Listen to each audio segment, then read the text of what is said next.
실수하고 실패할 수 있는 주식시장.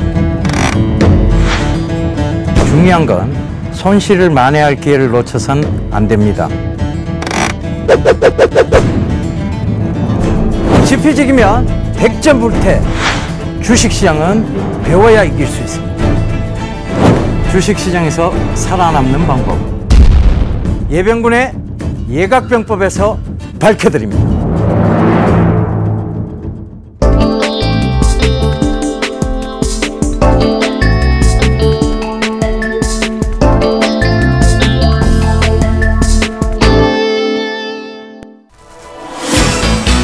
안녕하십니까. 수익을 말하다 그 12번째 시간이죠. 자, 오늘 그 12번째 시간 하기 전에 시장 얘기부터 좀 하고 넘어가야 될 것 같아요.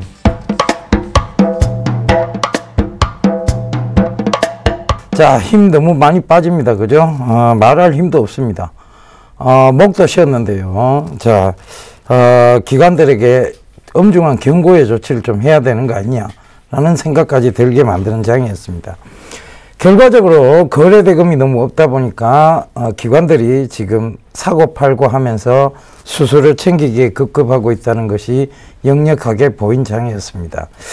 자, 실적이 좋은 종목들을 그냥 단순 낙폭과대라고 실적이 좋지 않은 종목들을 단순 낙폭과대라고 들어올리고, 자, 실적이 좋은 종목군들은 우려가 있다라고 빼는, 결과적으로 시장은 빠지고 난 다음에 이유를 찾았고 오르고 난 다음에 그 이유를 또 찾았습니다. 자, 이걸 우리가 어떻게 받아들여야 될까에 대한 부분입니다. 과연 개인 투자자분들이 지금 돈이 있을까요? 투자를 할 만한, 그리고 옮겨 탈 만한 정신이 있을까에 대한 부분입니다. 자, 내 종목이 많이 빠졌어요. 이걸 손절하고 그럼 기관들이 옮겨 타는 대로 여기 가면 여기 가고 저기 가면 저기 가는 식의 어떤 매매가 가능할까요? 라는 생각이 먼저 듭니다. 자, 더욱더 담백하게 좀 얘기를 해보자고요. 안경 벗었습니다.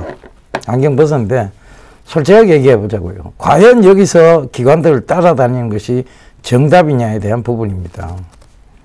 정답이 될 수는 없을 것 같아요. 그들은 지금 고점 매수, 저점 매도를 하고 있습니다. 그걸 어떻게 따라다녀요? 그죠?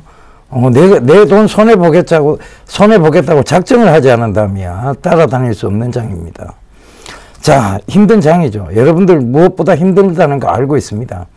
저 역시 힘듭니다. 저 역시 이게 아닌가 싶을 정도로 의심이 될 만큼 시장은 계속 변동성을 주고 흔들고 있습니다. 그러니까 여러분들이 늘 지금 흔들리는 구간 속에 와 있고, 그것이 맞지 않는 거 아닐까라는 의구심조차 들기 시작할 겁니다. 그러나 역사적으로 주식시장은 역사적으로 계속 반복돼 왔습니다. 그 점을 살펴본다면 늘 해답은 한 줄기 빛처럼 성장성에 있었습니다. 결국은 실적이었고, 그 실적을 등에 업은 밸류에이션, 그것이 부각이 되어서 올라오는 장이었습니다.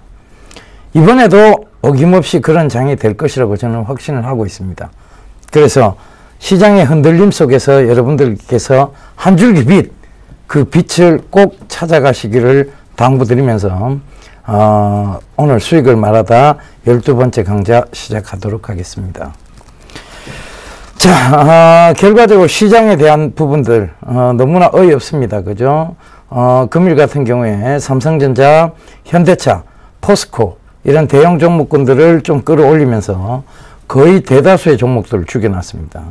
SK하이닉스 같은 경우에 모바일 D램 가격이, SK하이닉스가 모바일 D램 쪽이 주력 업종이 아님에도 불구하고 모바일 D램 가격에 대한 성장성을 들먹이면서 그 성장성의 시장 점유율은 높아지고 있다는 걸 뻔히 알면서도 D램 가격에 대한 하락, 이런 것으로 핑계를 잡으면서 시장은 급격하게 하락세를 만들어냈습니다. SK하이닉스는 많이 빠졌죠.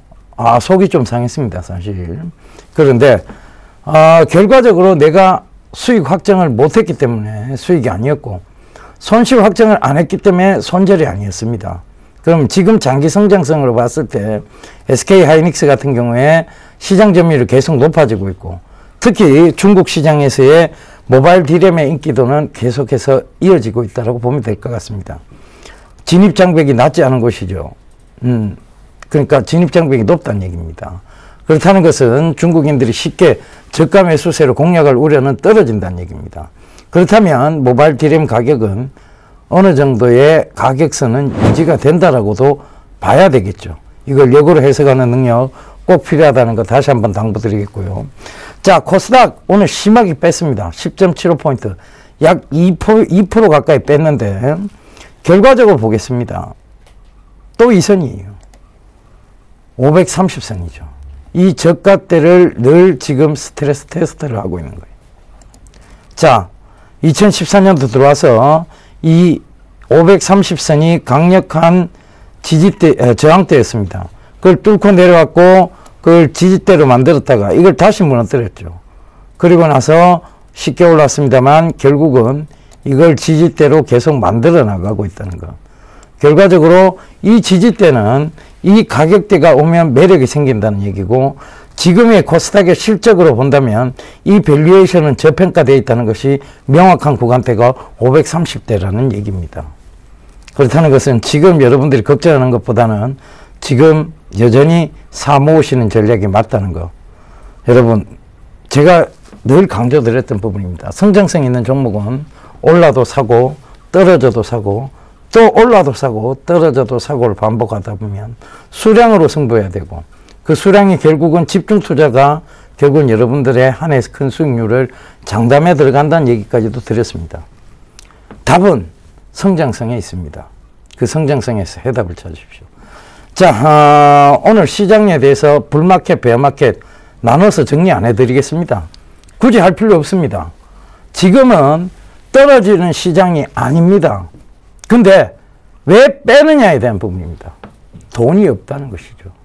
돈이 없으니까 오른 종목군 빼서 떨어진 종목군 사고, 떨어진 종목군으로 개인들이 몰리면 어김없이 빼서 다시 올려야 될 종목군으로 옮겨 탑니다. 자, 이거 시장 우리가 나누어서 생각할 필요 있을까요? 저는 없다고 판단됩니다. 기관들의 행태가 잘못된 것이고, 기관들이 외국인의 눈치를 살살 보고 있다는 것조차도 잘못된 것입니다. 자, 외국인들은 그럼 지금 어떻게 움직이고 있느냐? 얘들은 굉장히 단기적으로 움직이고 있어요. 단기성 한머니 자금이란 얘기죠.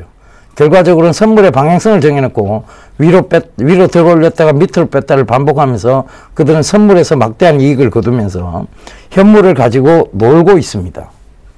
결과적으로 이런 것들은 대한민국 주식시장의 건전성이 확보가 안 됐던 부분이고, 이 확보를 계속해서 주장해왔던 학자들 그리고 금융관계자들이 제임스 토빈, 즉 한국형 토빈 텍스의 제도 개선을 부르짖었음에도 불구하고 금융당국은 꼼짝하지 않았습니다. 그리고 이런 결과들이 결국은 이런 시장의 불확실성, 불건전성을 가져오게 되었고요. 이런 부분들이 개인 투자자분들의 크나큰 손실을 가져왔다는 것이죠. 그래서 이런 여러 가지 부분들을 참고해 보셔서 다시금 시장을 너무 여러분들이 각박하게, 그리고 혹은 이렇게 안 되는 거 아니야 라는 생각을 가져가시기보다는 성장성에 초점을 두고 심지구든 매매를 하시라는 말씀을 다시 한번 전해드리도록 하겠습니다. 시장 안 나누겠습니다. 지금은 베어마켓, 불마켓 나눌 필요조차 없는 굉장히 화가 나고 성질나는 장입니다. 그거 참고하시대요. 이 화가 나고 성질나는 장이 결국은 메롱메롱을 반복하다가 올라온다는 것도 참고하셨으면 좋겠습니다. 자, 오늘 그 12번째 시간이에요. 12번째 시간인데 오늘 제가 말씀드릴 것은 우리 민족의 민족성을 짚고 넘어가야 될 것 같아요. 우리는 어떤 민족입니까? 자, 이 얘기 어디 광고 카피에서 많이 들어보셨죠? 우리가 어떤 민족입니까? 이런 광고 카피 들어보셨을 겁니다. 자, 제가 준비한 PPT 보면서 하나씩 넘어갑니다. 자, 13강. 배달의 민족입니다. 자, 배달의 민족. 우리가 어떤 민족입니까? 배달의 민족입니다. 자, 이제 연말 소비 시즌이 다가오죠. 그래서 이 배달에 대한 부분에 대해서 오늘 집중적으로 한번 파헤쳐 보고자 합니다. 자, 국내 여객, 국제 여객 LCC 분담률이에요. 이건 뭐냐 하면 항공 운임에 대한 배송 분담금입니다. 자, 국내선 여객의 분담률은 점차적으로 계속 높여가고 있습니다. 고객 분담률이. 그렇죠? 자, 그 다음에 이게 국내선이죠. 그죠? 국내선은 거의 비슷한 추세를 띠고 있습니다. 국제선 여객은 계속 늘어나고 있죠. 그죠? 늘어나고 있고, 국제선 여객의 분담률도 계속해서 늘어나고 있는 추세란 얘기죠. 그러면 항공운임, 그 다음에 이 항공운임에 대한 부분들이 계속 늘어나고, 즉 운임이 늘어나고 있다는 것은 이익적인 측면이 제고가 되고 있다는 얘기입니다. 그 점 참고해 보세요. 결과적으로는 제가 준비한 PPT를 여러 가지를 종합해 보면서 우리가 어떤 것을 토픽으로 잡아야 될지를 오늘 얘기 드리고자 합니다. 다음 화면 보시겠습니다. 자, 국제유가에 대한 부분입니다. 자, 지금 WTI라고 불리는 것이 웨스트 그러니까 서부 텍사스산 중진류를 얘기합니다. 웨스트 텍사스를 얘기하는 거죠. 그죠? WTI. 자, 그래서 이 WTI에 대한 추이도 보시면, 자, 국제유가는 지금 계속 떨어지고 있는 형국이죠. 시청자분 한 분이 이런 질문을 합니다. 자, 국제유가가 떨어지고 있는데 전기차가 갈까요? 라고 여러분들 묻습니다. 그럼 국제유가가 왜 떨어졌을까요? 국제유가가 지금 왜 떨어지고 있습니까? 단순해서? 아니에요. 결과적으로 국제유가가 떨어지고 있는 이유 중에 하나가 바로 이 전기차가 활성화되고 있기 때문에 그렇습니다. 자, 전기차가 활성화되니까 유가 재고에 대한 부담에 대한 부분들을 미국이 생각하지 않을 수 없죠. 그래서 서부 텍사스산 중진류를 한 번도 수출하지 않다가 이제 수출하기 시작했습니다. 그러면서 서부 텍사스산 중진류를 수출하기 시작하니까, 자, 두바이유 역시 영향을 받죠. 그러면서 가격이 떨어지기 시작한 것입니다. 이 회색 선으로 지금 보이는 것이요. 자, 제트퓨엘이라고 해서 제트유를 얘기합니다. 항공유를 얘기하죠. 그죠? 이 항공유의 가격은 더 지금 낙폭을 키우면서 떨어지고 있다는 것이죠. 결과적으로 유가는 떨어지고 방금 전에 조금 전에 보셨던 국제 운임 비행에 대한 부분들의 분담률은 높아져 가고 있다. 순이익은 좋아지고, 자, 그 비용적인 측면은 줄고 있다. 이것은 항공주에게 있어서는 어떻게 보면 가장 호재를 가져올 수 있는 얘기들이 아니냐, 이렇게 보여질 수 있습니다. 그리고 한중 FTA가 되면서 여러분 결과적으로 수혜가 나올 종목군들도 한중 FTA 최근 수혜 보면 통신, 항공, 엔터 쪽입니다. 이 한중 FTA를 자세히 살펴보면 결국은 수혜가 될 수 있는 것은 통신, 항공, 그 다음에 엔터란 얘기죠. 그래서 이 세 섹터에 대한 부분들이 또 중복적으로 이 항공 분야에 대한 이제 수익성 개선과 더불어서 상승을 의미하기도 합니다. 자, 다음 한번 보실게요. 자, 이쯤 되면 꼭 나와야 되는 얘기가 있습니다. 바로 소비 시즌에 대한 얘기입니다. 미국 블랙 프라이데이라고 얘기죠. 그죠? 근데 이 블랙 프라이데이가 아니고 목요일 날, 즉 설즈데이부터 이제 할인을 들어가기 시작한답니다. 설즈데이 오후부터. 그러니까 이제 미국 블랙 설즈데이로 바꿔야 되나요? 그럼요? 그렇지는 않죠. 블랙 프라이데이. 자, 이쯤 되면 꼭 나오는 얘기입니다. 요번 달, 올해는 11월 28일부터 이 블랙 프라이데이가 시작이 되는데요. 이 블랙 프라이데이가 11월 27일부터 적용이 된다고 합니다. 자, 이 블랙 프라이데이 쇼핑 시즌의 매출액 및 증가율을 한번 볼게요. 자, 소비 시즌, 소매 판매 증가율에 대한 부분인데요. 이 점선이, 그죠? 실선이. 자, 이 증가율에 대한 부분인데, 2008년도, 바로, 이제, 그때 당시 리먼 사태가 난 이후에 갑자기 세계 경제가, 공포심에 빠져들 때쯤 가장 소매 판매 증가율이 떨어졌을 때입니다. 그 이후로 꾸준히 회복이 되어졌고, 그리고 2012년도 들었으면서 유럽발 사태가 터지면서 소매 판매 증가율은 소폭 감소했습니다. 그러나 다시 상승 추세 쪽으로 와 있다는 것이죠. 왜 상승합니까? 바로 풍부한 유동성을 공급했기 때문이죠. 그래서 소매 판매 증가율도 늘고 있고, 블랙 프라이데이 소비 시즌의 소매 판매 자체도 지속적으로 지금 2008년도 이후로 증가를 하고 있다는 부분입니다. 자, 2014년도에 예상치가 이러하다는 것. 그리고 앞으로, 즉, 경기가, 지금 풍부한 유동성으로 인해 되살아나고 있는 부분이라서 이 부분은 충분히 이해가 될 수 있는 얘기입니다. 자, 그 다음 화면 보실게요. 자, 운송산업의 기회 요인과 리스크 요인을 제가 한꺼번에 분석해 봤습니다. Chance and Strength. 이건 기회 요인이겠죠. 그죠? 택배 물동량이 증가를 하고 있습니다. 그죠? 그리고 택배 단가가 인상이 되고 있죠. 자, 전에 택배 단가가 경쟁업체가 많이 생겼을 때는 단가가 계속 인하를 했어요. 근데 어느 정도 이제 인하 속도가 멈추었습니다. 그거는 잠시 뒤에 또 도표를 보시면서 알 수 있는 부분이고요. 우체국이 토요택배를 휴무를 하고 있습니다. 자, 우체국만 유일하게 토요택배를 했죠. 그죠? 근데 주 5일 근무제 확산과 더불어서 토요택배가 그닥 실효성이 떨어진다라고 해서 토요택배 휴무를 했어요. 그죠? 이게 운송산업의 기회 요인이고, 자, 리스크 요인을 한번 살펴보겠습니다. 리스크 앤 위크니스. 자, 밸류에이션이 부담이 된다는 얘기죠. 밸류에이션. 왜? 가치 자체가 너무 지금 운송업체들이 과다하게 분포가 되어 있으니까 이런 부분들이 어떤 밸류에이션에서 부담이 될 수 있지 않겠느냐. 즉 경쟁업체가 많다는 것은 치킨 게임이 될 수 있지 않느냐. 그래서 밸류에이션 부담이 될 수 있다는 거예요. 그리고 농협, 롯데가 이 운송산업으로 진출을 한다라고 합니다. 그러니까 이런 부분 역시조차 물류 쪽에서 보면 결국은 밸류에이션 부담으로 작용할 수 있다는 얘기죠. 그 다음에 택배 외의 성장 부분이 둔화가 되고 있다는 부분입니다. 자, 운송산업 쪽에서 보면 택배 말고도 여러 가지가 있었죠. 그죠? 화물, 그 다음에, 여러분들 뭐, 잘 아시겠지만, 기차로 인한 운송, 그 다음에 고속버스로 인한 운송, 뭐 이런 것들이 많이 있었습니다. 그죠?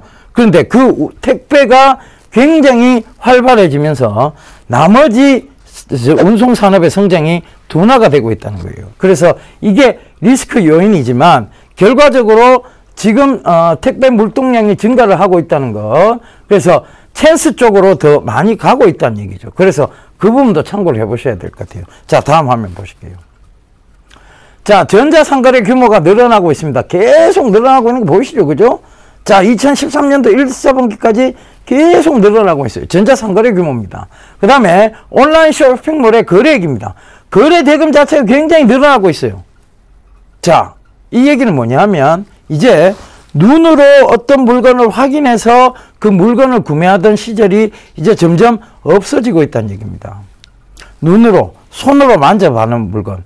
거기에서 이제는 눈으로 아이 쇼핑을 통해서 바로 화면을 보면서 그 제품을 주문하는 그런 온라인 시장의 규모가 굉장히 커지고 있다. 즉 전자상거래 규모는 왜 이렇게 커지고 있느냐. 자, 일반적으로 가게를 여러분들이 합니다. 자, 이제 장사를 하려고 시작을 합니다. 그럼 가게세를 가게를 얻죠. 그러면 보증금을 내면서 가게세를 결정을 합니다. 그것이 바로 일단은 물건값에 포함될 수밖에 없겠죠. 왜? 가게세라는 것은 고정비용입니다. 그죠? 고정비용. 그 유동성 비용이 아니죠. 그죠? 고정비용입니다. 그 다음에 이 가게세를 내림과 동시에 또 여러 가지 세금이 부과가 되죠. 부가가치세부터 시작해서 전기료, 그죠? 그리고 수도, 이런 여러 가지 세금들이 부과가 됩니다. 이것이 모두 물건값에 포함이 되는데요. 자, 이 온라인 상거래는요, 자, 가게세에 대한 부담이 일단은 없습니다. 왜냐하면 결과적으로 온라인 유통이죠. 그러면 이 온라인 상에서는 공간적 제약이 없습니다. 그죠? 예를 들면 어떤 가게의 규모에 의해서 공간적 제약이라는 게 발생을 합니다. 자, 그 가게가 3, 4평 밖에 되지 않는데 100평 규모의 물건을 채워 넣을 수는 없습니다. 근데 온라인은 공간적 제약이 없죠. 그죠? 그러니까 온라인에서는 그 가게의 규모가 어느 정도인지 가늠할 수 없을 정도로 크게 확장을 할 수가 있죠. 그것이 진입장벽이 낮을 수밖에 없는 것이고, 결과적으로는 온라인 서버만 잘 관리를 하게 되면 알리바바와 같은 업체가 또 우리나라에서도 안 나온다는 보장이 없습니다. 안 나온다는 확신은 없죠. 결과적으로 나올 수 있습니다. 그러나 중국인들이 워낙 인해 전술로 밀어붙이고 있으니까 그런 업체들은 금방 성장하는 반면에 우리나라 업체들은 경쟁이 심하다 보니까 많이 크지는 못해요. 그죠? 근데 이런 규제안들이 점점 풀리기 시작하면, 정부의 규제안들이 풀리기 시작하면 우리나라 제품의 우수성 때문이라도 전자상거래 규모는 키울 수가 있습니다. 그죠? 그런 부분들 참고를 해보시고요.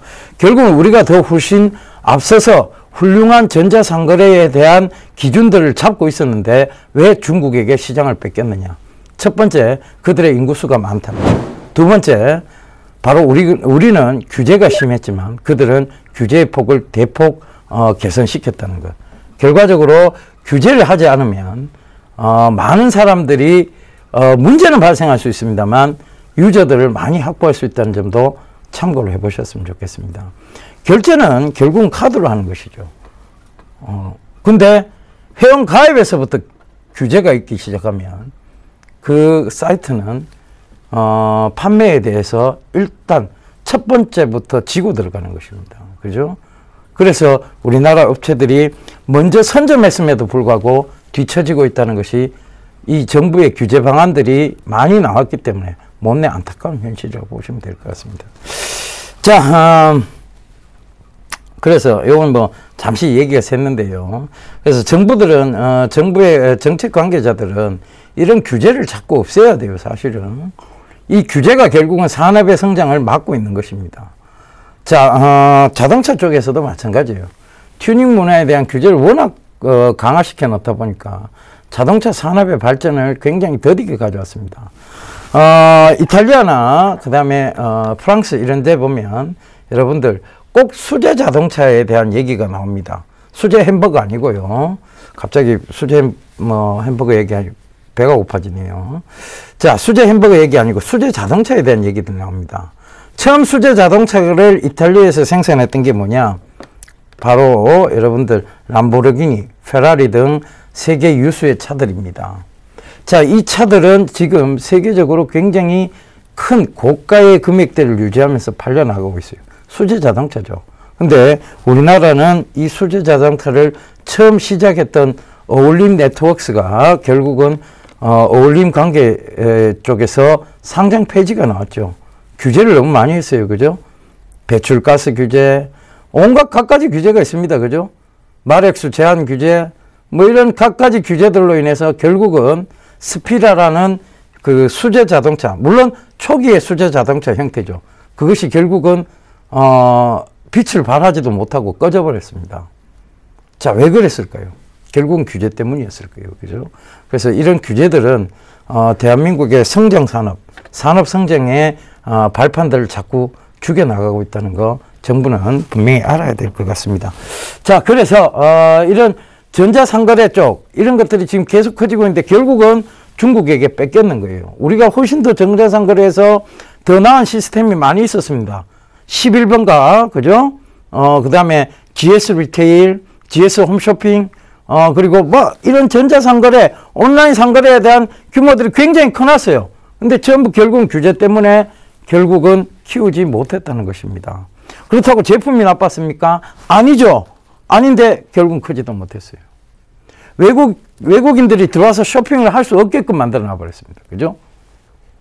결국은 내수를 위한 홈페이지밖에 안 됐다는 것이죠. 이제 겨우 그 규제들이 풀려나가고 있다는 얘기입니다. 참 안타까운 현실입니다. 자, 다음 화면 좀 보실게요. 자, 택배 사업 부분 상승에 주목을 해야 된다. 자, 기타는 계속 지금 다른 운송수단은 제가 요 앞전 스토프에서도 설명드렸습니다만 계속 운송사업수단이 자꾸 퇴보를 하고 있습니다. 그런데 택배 산업 부분은 계속 상승 쪽으로 가고 있죠. 그죠? 상승 쪽으로 가고 있다는 거예요. 그러니까 이 택배 산업이 이렇게 가고 있다는 것은 그만큼 온라인 판매에 증가하고 연관되어져서 볼 수 있는 내용입니다. 그죠? 그 다음 화면 보실게요. 자, 택배 평균 단가의 반등입니다. 자, 이 택배 평균 단가가 그 치킨 게임으로 인해서 쭉 계속 하락을 했어요. 하락을 하다가 2012년도 정점을 딱 찍고는 13년도부터 이제 회복기에 들어가 있다는 얘기입니다. 자, 택배 가격이 너무 인하하다 보니까 택배 사원들이 점점 줄었죠. 그러다 보니까 택배 사원들에 대한 처우 개선적인 측면에서라도 택배 가격은 이제 더 이상 떨어지지 않는 것입니다. 내려갈 만큼 내려갔다는 얘기죠. 그죠? 그러면서 이제 올라오고 있다는 점이 여러분들 택배회사의 수익성 개선과 연관지어서 볼 수 있겠습니다. 자, 다음 화면 볼게요. 자, 한국의 해외 직구 구매액 및 구매 건수입니다. 자, 해외 직구라는 게 뭡니까? 해외 직구. 말 그대로 풀으면 됩니다. 해외에서 직접 구매한다는 얘기예요. 자, 스마트 컨슈머라고 얘기를 하죠. 스마트 컨슈머. 똑똑한 소비자. 자, 이 똑똑한 소비자가 유통회사를 거치지 않고, 자, 우리나라에는 수없이 많은 회사의 유통회사들이 있습니다. 자, 어떤 브랜드가 런칭을 합니다. 예를 들어, 자, 폴로라는 걸 런칭을 한다고 칩시다. 폴로면 두산이 수입을 하죠. 그럼 두산에서 이런 수입을 하면서 거기에 따른 광고비, 그 다음에 여러 가지 제반 비용, 그리고 매장 운영 비용을 생각해서 폴로의 한국 가격이 결정이 됩니다. 그런데 이게 해외 사이트로 들어가 보면 지금의 한국 매장에서 팔리고 있는 가격과 해외에서 팔리고 있는 가격의 차이가 나기 시작하죠. 엄청 좀 많이 나기 시작했어요. 그죠? 그러다 보니까 똑똑한 스마트 컨슈머들이 어떤 짓을 하기 시작했느냐. 바로 해외에서 직접 구매를 하는 그 구매 액수가 해마다 2012년, 10년도, 11년도, 12년도, 13년도까지 해서 지금 4년 만에 약 5배 가까이가 늘었습니다. 약 4배 가까이가 늘었네요. 그죠? 4배 가까이가 늘었습니다. 그 다음에 해외 직구 구매 건수입니다. 자, 이 실선인데요. 이 구매 건수도 계속해서 늘어서 지금은 12,000여 건 정도가 됩니다. 그럼 올해 2014년도는 더욱더 늘 것입니다. 왜냐하면 지금 해외 직구에 대한 카드까지 나오고 있어요. 그죠? 해외 직접 구매를 하는 정말 똑똑한 환율 카드까지 나오고 있습니다. 이건 뭐예요? 해외 직구 구매자들이 그만큼 늘었기 때문에 카드 회사에서 만든 상품이라는 얘기입니다. 그죠? 그러니까 해외 직구가 늘고 있다는 걸 그들도 스스로 직감하고 있고 알고 있기 때문에 그런 상품을 만들어낸 거예요. 그죠? 스마트 컨슈머에게 제공할 수 있는 상품. 그래서 지금 해외 직구, 즉 블랙 프라이데이가 되면요, 상품이 거의 마이너스 80%, 90%짜리들도 수두룩합니다. 그죠? 꼭 사고 싶은 물건이 있는데 그게 조금만 참으면 마이너스 90%까지 세일을 한다. 마이너스 80%까지 세일을 한다. 그럼 여러분들은 어느 걸 선택하겠습니까? 그래도 저는 내일 당장 사야 되겠다고요? 여러분 정말 부자십니다. 그런데 보통의 소비자들은 조금 참습니다. 세일 기간 동안, 세일 기간에 뭔가를 구매하기 위해서요. 그죠? 그래서 그런 부분들이 아마 이제 미국의 블랙 프라이데이가 대한민국에 영향을 미칠 수 있는 것. 즉, 자, 해외 사이트로 직접 들어갑니다. 그죠? 그리고 구매를 합니다. 그리고 한국에 배송을 요청하죠. 그것이 비행기로 운송이 돼 들어옵니다. 비행기 운송 부담률은 늘었습니까? 줄었습니까? 늘었죠. 그죠? 운송 부담률에 대해 부담률 LCC가 늘었습니다. 그죠? 앞부분에 보여드렸잖아요. 그죠? 늘었죠. 그 다음에 자, 그러면 항공유, 제트유 가격은 떨어졌습니까? 올랐습니까? 떨어졌죠. 그죠? 그러니까 항공회사들은 이 물동량이 많아졌는데 결국은 항공유는 떨어졌고 하니까 수익성이 좋아집니까? 나빠집니까? 좋아집니다. 그래, 항공주를 봐야 된다. 그 다음 또 하나, 자, 이 항공으로 운송이 돼서 대한민국에 도착을 했습니다. 예? 도착을 했어요. 그럼 여러분의 집까지 누가 배송을 합니까? 누가 배송을 해요? 그죠? 택배회사죠. UPS입니까? 아니죠. 그럼 DHL입니까? 아니죠. CJ 대한통운입니다. CJ 대한통운이 여러분들 집까지 배송을 해줍니다. 물론 뭐 이런 여러 가지 부분들이 꼭 CJ 대한통운만 배송을 해주는 건 아니죠. 그런데 CJ 대한통운을 제가 탑픽으로 잡았기 때문에 얘기를 드리는 겁니다. 결과적으로 집까지 배송이 딱 돼요. 그러면서 여러분들이 물건을 탁 풀었는데 평균적으로 내가 늘 보았던 가격이 10만 원이었으면 만 원의 그 상품을 이 블랙 프라이데이를 통해서 구매를 했고 세금까지 포함해서 약 2만 원 정도만 2만 원이 채 안 되겠죠. 한 15,000원 정도만 되면 이 배송까지 다 포함해서 한 5, 6천원까지는 되겠네요. 그죠? 점점 올라가네. 그죠? 5, 6천원까지면 집까지 딱 여러분의 집에서 그 물건을 받아볼 수 있다는 것입니다. 자, 그래서 이 해외 직구는 여전히 늘 거고, 그러다 보면 이런 직구가 늘어난다는 것은 결과적으로 항공주에게도 좋은 일이고, 택배 회사에도 좋은 일이 되겠죠. 자, 그 부분 참고해 보시고, 그 다음 화면 보도록 하겠습니다. 자, 항공산업의 기회 요인이, 이제 항공산업의 기회 요인도 살펴봐야 되겠죠. 항공, 그 다음에 운송, 우리가 배달의 민족, 그죠? 이거 살펴봐야 되니까 항공산업 기회 요인과 리스크 요인을 한꺼번에 살펴보도록 하겠습니다. Chance and Strength, 즉 여객 화물의 증가입니다. 그죠? 유가 하락 시 수익성이 개선되고 있습니다. 그죠? 수익성 개선 얘기했죠. 그죠? 제가. 그 다음에 LCC 추가 확대 제한, LCC 비용에 대한 추가 확대 제한. 요거는 왜 찬스 쪽에 들어가 있을까요?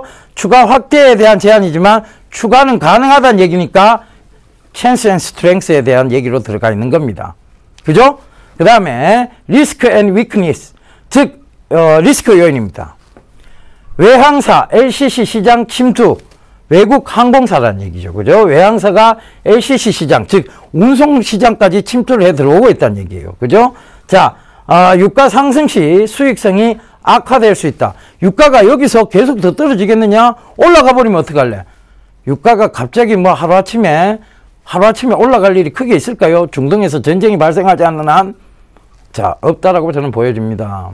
유가라는 것도 그렇고요. 물가라는 것도 하루아침에 막 오르고 하루아침에 팍 떨어지고 이런 거 아니에요. 자, 결과적으로는 서서히 올라가고 서서히 추세를 그리면서 서서히 떨어지고 한다는 것이지, 한꺼번에 확 올라가고 한꺼번에 확 떨어지고 이런 거 없습니다. 유가, 물가 마찬가지예요. 그죠? 환율 역시 마찬가지입니다. 한꺼번에 확 올라가고 한꺼번에 확 떨어지고 이런 거 없어요. 여러분.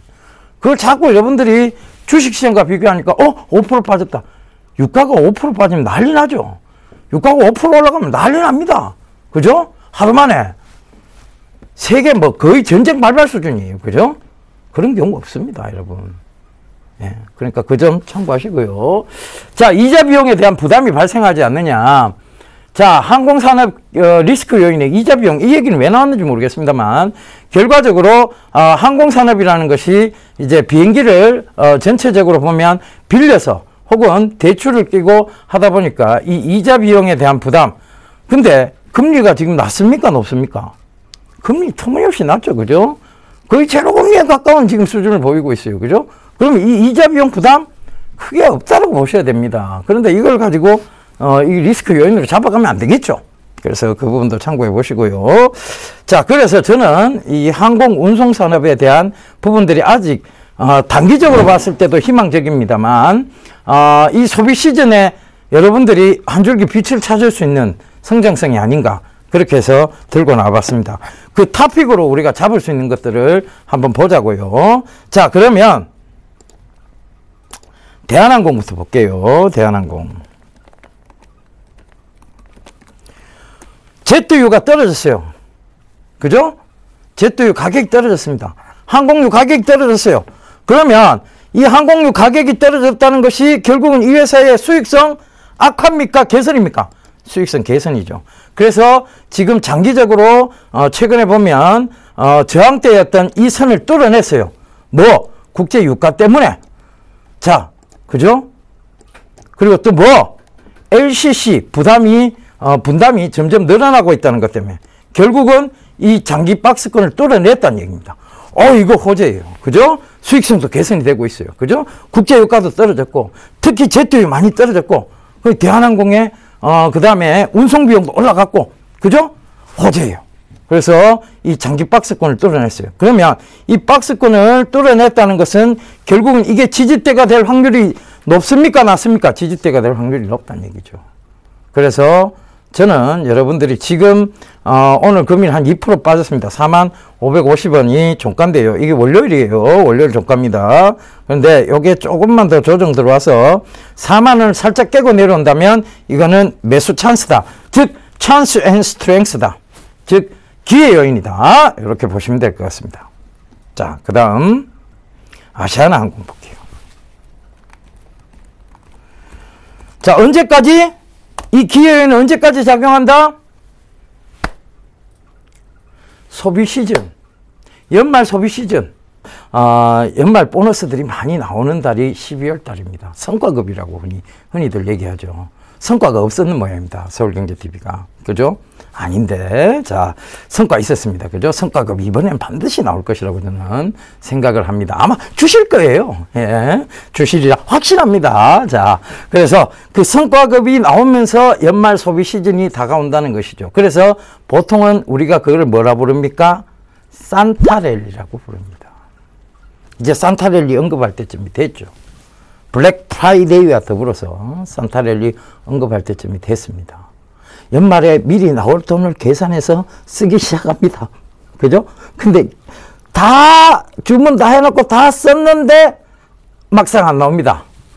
큰일 났습니다. 그죠? 그런데 자, 아무래도 지금 경기가 그렇게 좋지 못하다 보니까 연말 보너스가 두둑하게 나올지는 의문입니다만은 어찌됐든 이 연말에 보너스 때문에 소비 시즌은 늘 찾아오고 산타랠리는 늘 온다는 것입니다. 그래서 그 부분도 참고를 해보셨으면 좋겠고요. 그러다 보면 택배의 물동량이 늘어날 것이고, 그래서 이 소비 시즌, 그리고 또 주가라는 것은 다음 달부터 뭐가 시작됩니까? 자, 거의 12월 결산 기준일이 많죠. 그죠? 그러다 보니까 배당 시즌이 또 돌아옵니다. 그래서 저는 이번 달 지금부터 시작해서 연말까지를 시장을 좀 괜찮게 봐야 되지 않느냐. 너무 낙관론으로 또 보는 거 아니냐라고 여러분들 지적하실 수 있습니다. 그런데 늘 시장은 낙관론자가 이겨왔습니다. 울면서 주식할 수는 없잖아요. 그죠? 울면서 주식할 수는 없어요. 자, 우리가 손실 확정 안 하면 손실이 아닌데 왜 울어야 됩니까? 그죠? 그렇다고 수익 확정 안 하면 수익이 아닌데 왜 웃어야 됩니까? 그죠? 결국은 차분한 대응만이 필요하다는 거 다시 한번 강조드리겠습니다. 자, 아시아나항공 얘기가 옆으로 잠깐 샜는데 아시아나항공 보겠습니다. 아시아나항공 역시 마찬가지예요. 자, 요 지지대였어요. 그죠? 요거 한번 체크해 보겠습니다. 자, 여기가 어디냐? 4,500원 부근이에요. 여기가 지지대였습니다. 근데 이거를 깨고 내려왔어요. 그죠? 이게 늘 지지를 받아오던 구간을 깨고 내려왔습니다. 그러면 이게 깨고 내려왔는데 이걸 금방 회복을 했어요.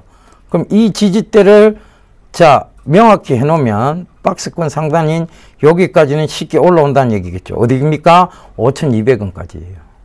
그럼 단기로 충분히 볼만하다는 결론이 나오죠. 그죠? 5,200원까지의 랠리를 생각하면서 기대해 볼만하다는 거 이게 나오죠. 그죠? 그래서 아시아나항공도 역시 주목을 해 보셔야 됩니다. 수익성 개선이 되고 있고, 자, 국내선 국제선에 대한 LCC 비용 분담금이 늘어나고 있다는 거 분명하게 참고를 하셔야 되고, 물동량이 연말 되면 많아진다는 것도 참고를 하시면 좋겠습니다. 자, 신정 그리고 구정이 또 다가오기 때문에 특히 택배 물량은 더 늘어날 수 있죠. 그래서 CJ 대한통운 지금도 이제 지켜보셔야 된다는 얘기입니다. 유심히 보셔야 되겠죠. 그죠?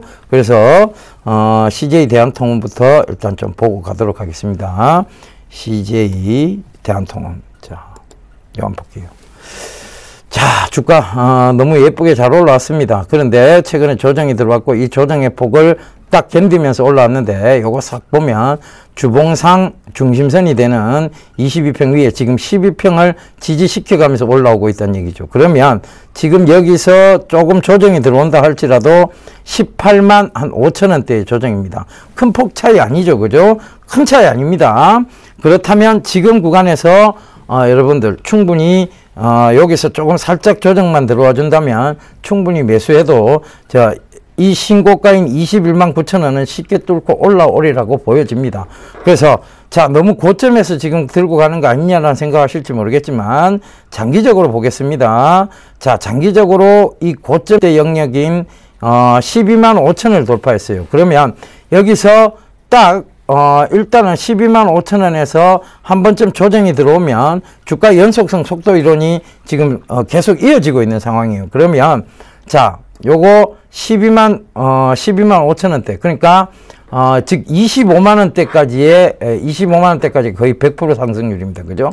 그 부근까지는 한번 터치하고 밀릴 수도 있다는 얘기입니다. 그래서 CJ 대한통운은 지금도 어떤 성장성적인 측면에서, 그리고 연말 소비 시즌의 측면에서, 그리고 택배 가격 인상이라는 수익성 제고 측면에서, 그리고 바로 신정이 다가온다는 측면에서도 여전히 여러분들 좋게 보시면 좋을 것 같고요. 그래서 살짝 조정이 들어오는 구간에서 분할 매수 관점으로 여러분들 접근하신다면 충분히 단기적으로도 수익이 가능하리라 보여집니다. 자, 그래서 지금까지 우리 배달의 민족에 대한 부분에서 항공, 그 다음에 운송에 관한 얘기들을 집중적으로 파헤쳐서 여러분들께 얘기를 드렸습니다. 그러니까 즉 앞으로의 여기가 왜 성장성이 단기적으로도 나올 수 있는 자리대인지도 말씀을 드렸죠. 그 부분 꼭 좀 참고하시고요. 자, 남은 시간 시장에 대한 얘기 마저 좀 하도록 하겠습니다. 시장 얘기 안 하고 넘어갈 수가 없을 것 같아요. 여러분들 지금 너무 고통스러워합니다. 진짜 이제 시장 이대로 가는 거 아니야? 후광통, 후광통 때문에 돈이 우리나라 시장에서 외국 중국 쪽으로 다 몰리는 거 아니야? 자, 후광통이 우리나라에 지금 이제 오늘부터 시작됐죠. 그럼 외국은 지금까지 후광통이 아니었습니까? 외국인 중국에 직접 투자를 할 수 없었어요? 아닙니다. 할 수 있었습니다. 그죠? 그럼 외국인들 입장에서는 이게 후광통이 아니에요. 그죠? 외국인들은 그전에도 이미 중국 시장에 투자를 할 수 있었습니다. 그죠? 근데 갑자기 외국계 자금이 이 후광통 때문에 빠져서 다 그쪽으로 간다는 근거는 어디에서 나온 얘기입니까? 이 얼토당토하는 얘기죠. 그럼 오늘의 주요 하락 요인은 누굽니까? 기관입니다. 기관이 참 얼토당토하는 짓을 하고 있습니다. 그죠? 기사를 하나 읽었어요. 고액의 자산가 중국 주식에 장기 투자를 하기 위해서 그 은행 계좌를 개설하고 그 사진이 탁 떴습니다. 개설하고 자식 명의로 중국 그 우량주를 고르고 있다는 기사였어요. 2천만 원 투자한답니다. 고액의 자산가인데. 그죠? 결국은 그 내용을 읽어보면 2천만 원이에요. 이건 뭡니까? 황색 저널리즘이죠. 옐로우 저널리즘입니다. 결국은 관심이 그 앞에 머리 기사로만 본다면 마치 고액의 자산가들이 중국 후광통 때문에 중국 주식으로 다 쏠려간다는 얘기처럼 들려요. 우리나라 주식도 똑바로 못하는 사람들이 뭔 중국 주식을 합니까? 그죠? 중국 기업이 얼마나 믿음성이 있다고 중국 주식을 합니까? 그분들이 고액의 자산가들이 그만한 리스크를 끌어안고 자식들 물려주기 위해서 그 돈을 다 때려박는다고요? 천만의 말씀 만만의 꽁떡입니다. 절대 그렇게 안 하죠, 그런 분들. 고액의 자산가들은 굉장히 리스크 방어를 잘 합니다, 여러분. 그 리스크를 함부로 알지도 못하는 기업에 투자를 한다고요? 여러분들 같은 줄 아시는 모양인데 절대 그렇지 않습니다. 이래서 뭐하는 회사인지도 모르고 투자한다고요? 절대 그렇지 않습니다. 결과적으로 뭐냐면 중국에 투자하는 것은 그거는 그 고액의 자산가가 마치 중국에 전 재산을 투자하는 것처럼 보이게 만드는 것은 황색 저널리즘입니다. 이런 옐로우 저널리즘 기사를 쓰는 기자들은 하루속히 한국 언론인협회에서 퇴출돼야 마땅합니다. 그죠? 그러니까 그런 부분들이에요. 여러분들 너무 기사를 자세히 한번 읽어보세요. 괜히 그런 쓸데없는 기사에 여러분들의 돈을 녹이실 필요는 없습니다. 기관들 어이없습니다. 우리나라 시장에서도 제대로 돈 못 벌고 있는 기관들이 뭘 잘한다고 중국 시장에 뛰어듭니까? 말도 안 되는 소리죠. 결과적으로 뭐냐면 그들은 또 한 번의 펀드 상품, 중국 펀드 상품을 팔기 위해서 그 짓을 하고 있다는 얘기죠. 2007년도, 2008년도 세계 증시 하락이었을 때 중국이 거의 6,000포인트를 찍었습니다. 그때 기관들이 앞다투어 나서서 중국 펀드를 가입을 시켰죠. 그걸 물려서 아직도 들고 가고 있는 게 대다수의 중국 펀드 투자자들입니다. 제 친구도 있고요. 제 친구 아버님도 있고요. 수많은 주변에 보면 중국이 그 펀드 언제까지 들고 가야 되느냐를 묻고 계신 분들이 있습니다. 중국을 제대로 알지 못하면서 묻지마식 투자를 했는 결과입니다. 여러분, 묻지마식 투자하지 마십시오.